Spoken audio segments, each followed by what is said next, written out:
नमस्कार दोस्तों। कल रजिस्टिविटी के बारे में बात हो रही थी पिछले क्लास में। उसी क्लास में आइए हम लोग आगे रजिस्टिविटी से रिलेटेड और भी चीज़ों को सीखते हैं। तो देखिए, रजिस्टिविटी मटेरियल टू मटेरियल क्या करता है, डिफ़र करता है। डिफ़र करने का मतलब क्या है कि अलग अलग मटेरियल्स का अलग अलग रजिस्टिविटी होता है। तो हम लोगों ने देखा था कि अगर जिस मटेरियल की रजिस्टिविटी ज़्यादा होगी उस मटेरियल का रेजिस्टेंस भी क्या होगा, ज़्यादा होगा। रेजिस्टेंस देखिए, रेजिस्टेंस इज़ प्रोपोर्शनल, क्या था, प्रोपोर्शनल रही था। Resistance is equal to rho L by A. अगर रेजिस्टिविटी ज़्यादा तो रेजिस्टेंस भी ज़्यादा, अगर रेजिस्टिविटी कम तो उसका रेजिस्टेंस भी क्या होता था, कम होता था। तो आइए देखते हैं कुछ स्पेसिफिक मटेरियल्स के बारे में जो नॉर्मली इलेक्ट्रिकल इंजीनियरिंग में यूज होते हैं। इन मटेरियल्स की रेजिस्टिविटी कितनी होती है और रेजिस्टिविटी का रेजिस्टेंस के ऊपर क्या प्रभाव पड़ता है। तो अगर बात की जाए मेटल्स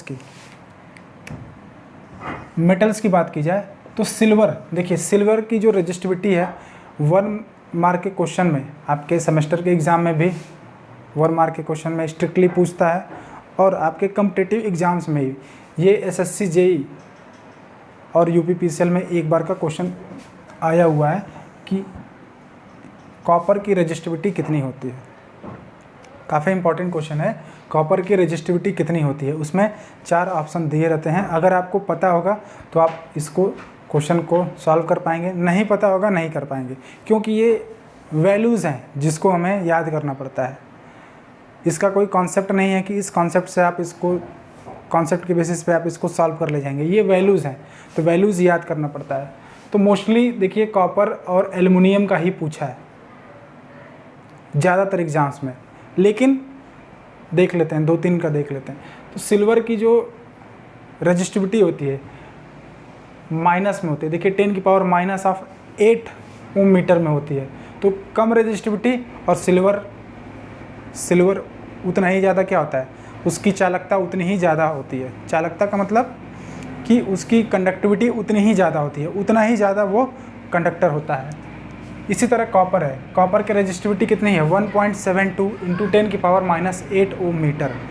तो अगर 1.72 × 10 की पावर -8 ओम मीटर है तो ये भी क्या है, -8 ओम मीटर में है। तो इसकी भी रेजिस्टिविटी क्या है, कम है। तो रेजिस्टिविटी कम है तो क्या होगा, इसका रेजिस्टेंस भी कम होगा।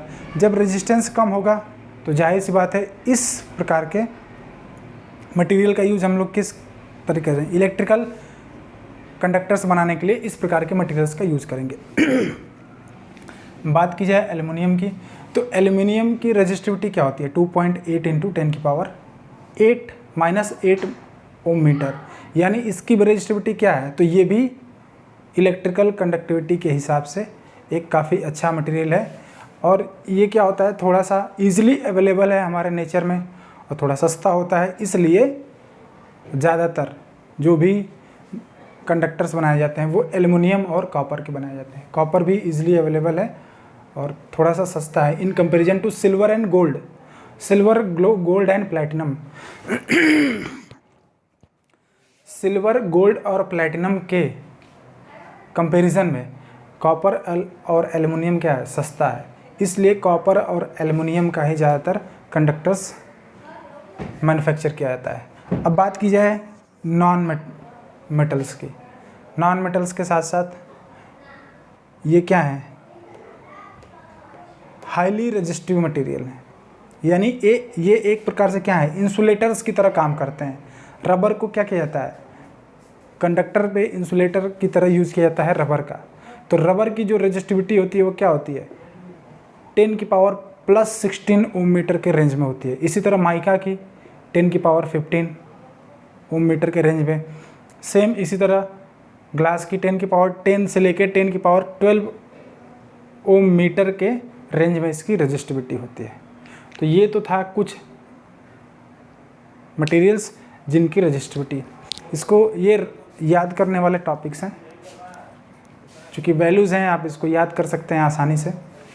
तो इससे सवाल स्ट्रिक्टली 1 मार्क के क्वेश्चन पूछे जा सकते हैं। आइए आगे हम लोग देखते हैं कंडक्टेंस एंड कंडक्टिविटी के बारे में।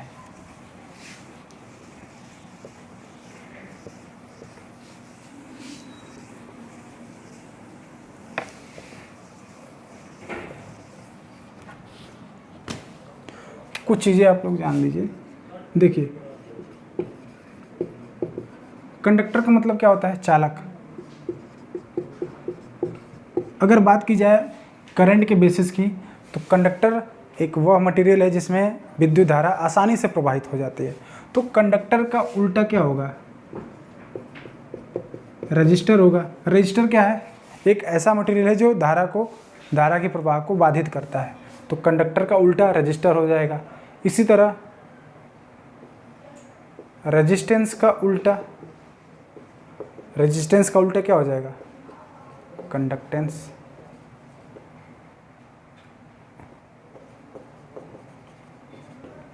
रेजिस्टेंस का उल्टा कंडक्टेंस। अब रेजिस्टेंस क्या है? प्रतिरोध है। प्रतिरोध का उल्टा क्या हो जाएगा? चालकत्व हो जाएगा। इसी तरह रेजिस्टिविटी का उल्टा क्या हो जाएगा?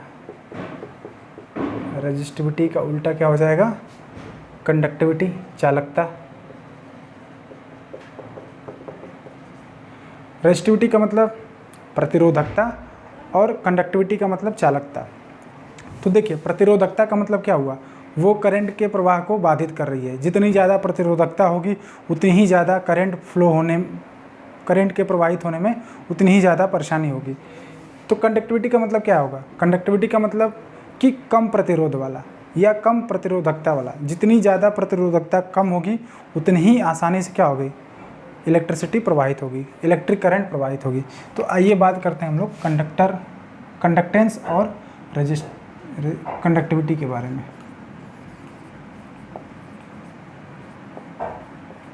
कंडक्टेंस एंड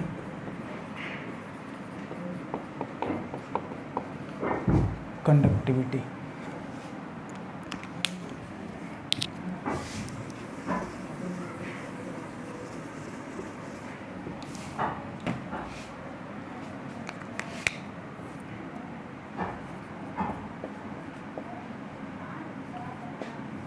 इसको बोलते हैं चालकत्व और कंडक्टिविटी का मतलब होता है चालकता।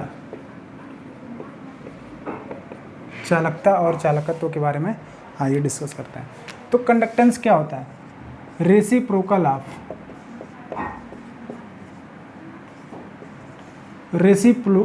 Of resistance is known as conductance. Reciprocal का मतलब होता है उल्टा। इसका मतलब क्या होता है? उल्टा, रिवर्स। रेजिस्टेंस का उल्टा क्या है? कंडक्टेंस है। तो R इक्वल टू हम लोग क्या लिख सकते हैं? 1/G। इसको हम लोग रिप्रेजेंट करते हैं कैपिटल G से, और इसको रिप्रेजेंट करते हैं सिग्मा से। ग्रीक लेटर है सिग्मा, इससे हम लोग रिप्रेजेंट करते हैं। तो R इक्वल टू क्या हो जाएगा? 1/G। अगर बात की जाए इसकी यूनिट की, तो R की यूनिट क्या है? अब यहाँ से G इक्वल टू क्या हो जाएगा? 1/R। G इक्वल टू क्या हो जाएगा? 1/R। तो R की यूनिट क्या है? ओम है। तो इसकी यूनिट क्या हो जाएगी? 1/ओम।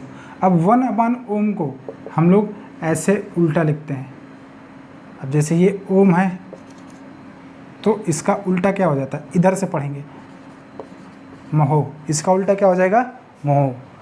तो ओम का उल्टा महो, या इसको हम लोग दूसरे नाम से बोलते हैं, साइमन भी बोलते हैं।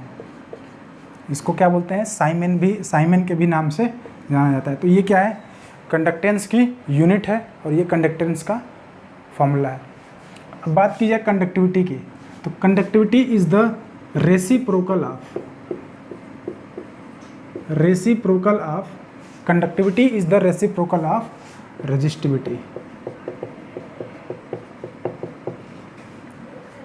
रेजिस्टिविटी का रिवर्स या उल्टा क्या है? कंडक्टिविटी है। तो कंडक्टिविटी को सिग्मा से रिप्रेजेंट करते हैं। सिग्मा इज इक्वल टू 1/रो। ये होता है इसका फॉर्मूला। अब जो रो है, रो की यूनिट क्या है? ओम मीटर है। तो यहाँ पे क्या हो जाएगा? 1/ओम मीटर। तो 1/ओम को हम लोगों ने यहाँ देखा था क्या?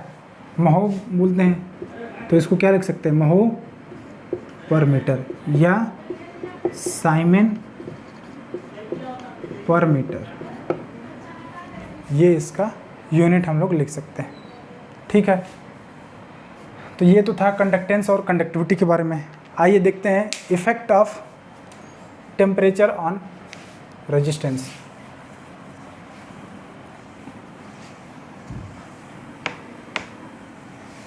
मेरे साथ साथ इसको लिखते चलिए, क्योंकि ये वर्चुअल क्लास है, इसलिए हम लोग टाइम को सेव करते हुए समय आपको उतना ज़्यादा साथ साथ लिखते चलिए। अब आप इसको बहुत ज़्यादा समय नहीं होगा कि हम आपको छोड़ दें कि आप इसको लिखते रहिए। देखिए, अब हम लोग बात करते हैं इफ़ेक्ट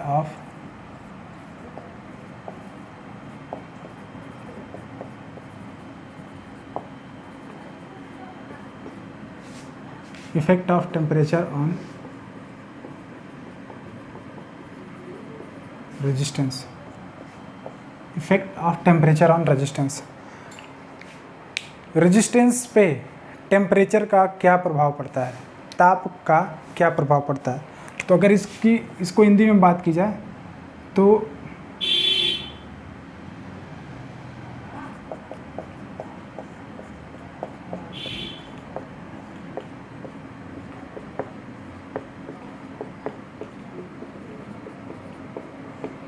प्रतिरोध पर ताप का प्रभाव, प्रतिरोध पे ताप का क्या प्रभाव पड़ेगा, आइए हम लोग देखते हैं।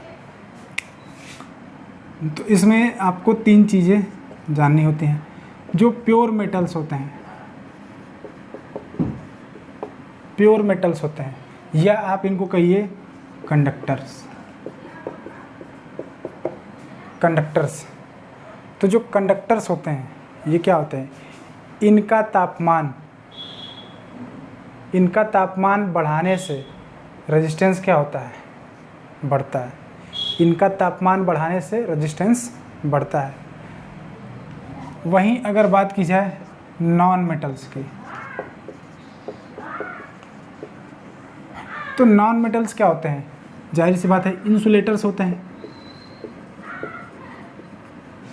प्योर मेटल्स का मतलब शुद्ध पदार्थ, मेटल्स का मतलब शुद्ध मेटल्स, और नॉन मेटल्स का मतलब जो शुद्ध तत्व नहीं है, शुद्ध मेटल्स नहीं है। तो ये इंसुलेटर्स होंगे, जैसे ग्लास हो गया, रबर हो गया, माइका हो गया, वुड हो गया। तो ये क्या है, नॉन मेटल्स हैं। तो नॉन मेटल्स का जो टेम्परेचर है रेजिस्टेंस के बढ़ाने से, इसका टेम्परेचर के बढ़ने से क्या होता है, इसका रेजिस्टेंस घटता है, और इसका टेम्परेचर घटाने से क्या होता है, इसका रेजिस्टेंस बढ़ता है। इसका टेम्परेचर घटाने से क्या होता है, इसका रेजिस्टेंस घटता है। तो इस प्रकार के जो भी मेटल्स होते हैं, जिसको बोलते हैं, इस प्रकार के जो भी, उनको बोलते हैं positive temperature coefficient.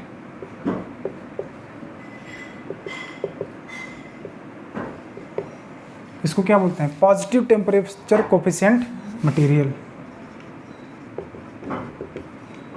Positive temperature coefficient materials का मतलब क्या हो गया कि इनका तापमान बढ़ाने से इनका रेजिस्टेंस बढ़ता है, और इनका तापमान घटाने से क्या होता है, इनका रेजिस्टेंस प्रतिरोध क्या होता है, घटता है। तो इस प्रकार के पॉजिटिव टेम्परेचर कोफिशिएंट हैं ये। पॉजिटिव टेम्परेचर कोफिशिएंट का मतलब होता है कि धनात्मक ताप गुणांक वाले पदार्थ। इसी तरह नॉन मेटल्स क्या होते हैं, नॉन मेटल्स होते हैं negative temperature coefficient.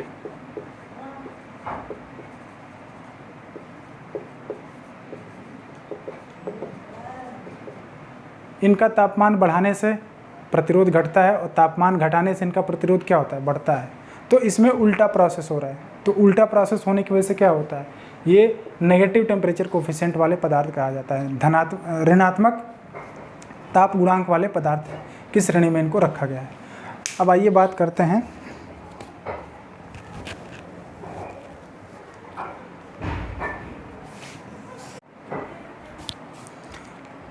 Next topic है temperature coefficient of A resistance. माना किसी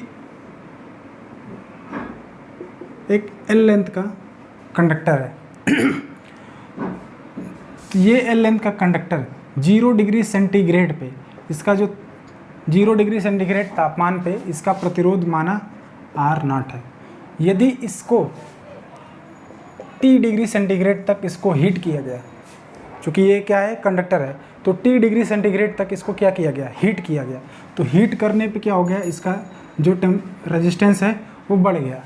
कितना बढ़ के हो गया, RT हो गया। तो इसमें जो चेंजेज आए चेंजेज आने का मतलब क्या हो जाएगा, हम किससे लिखेंगे, डेल्टा आर। तो जो भी प्रतिरोध में जो चेंज आया वो क्या हो गया, R T minus R naught. ये क्या हो गया, प्रतिरोध में बदलाव। तो प्रतिरोध में बदलाव कितना हुआ, R T minus R naught. अब ये R T minus R naught जो बदलाव है ये किन किन चीज़ों के ऊपर निर्भर करेगा। तो क्या होगा, देखिए यहाँ पे लिखते हैं directly proportional to its initial resistance.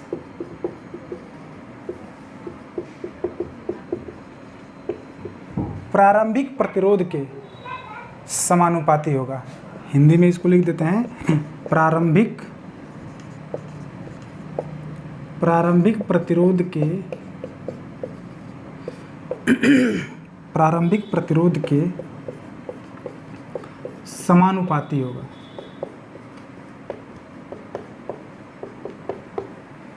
प्रारंभिक प्रतिरोध के समानुपाती होगा, यानी कि delta R is proportional to R naught. हम कह सकते हैं delta R is proportional to R naught. दूसरा क्या होगा, डायरेक्टली प्रोपोर्शनल टू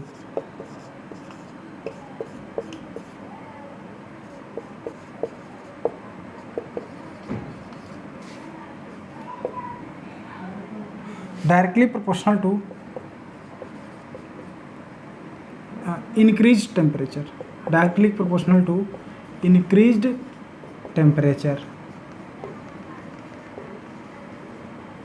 जो बढ़ा हुआ तापमान है उसको क्या होगा, समानुपाती होगा। तो डेल्टा आर यहाँ पे क्या हो जाएगा, delta R is directly proportional to T. तीसरा क्या होगा, डिपेंड्स अपॉन, इसको आप लोग हिंदी में भी लिखते जाइएगा, मैं हिंदी में भी इसको बोलते जा रहा हूँ।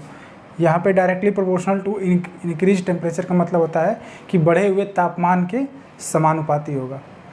अब तीसरा पॉइंट क्या है, डिपेंड्स अपॉन